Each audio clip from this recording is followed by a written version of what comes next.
رحیم یا خان تحصیل reporter prince Asghar کنیرا۔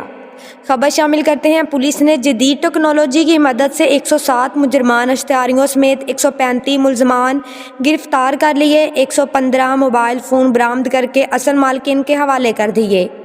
تفصیلات کے مطابق ڈی پی او کیپٹن محمد علی ضیاء کی زیر قیادت پولیس عوام کی جان و مال کے تحفظ کے لیے ہر طرح سے جرائم پیشہ عناصر کے خلاف گھیرا تنگ کیے ہوئے ہے۔ رواں سال کے ڈی پی آفس میں قائم آئی ٹی برانچ کی مدد سے ضلع بھر میں جدید ٹیکنالوجی کا استعمال کرتے ہوئے جرائم پیشہ اور سماج دشمن عناصر کے خلاف کریک ڈاؤن کا سلسلہ جاری رکھے ہوئے ہیں، جس میں کامیاب کارروائیوں کے دوران سنیپ چیکنگ میں 107 مجرمان اشتہاری گرفتار کیے گئے۔ جدید اے پیس کی مدد سے 16 عدالتی مفرور گرفتار ہوئے اور دیگر کارروائیوں میں 12 ملزمان کو گرفتار کیا گیا۔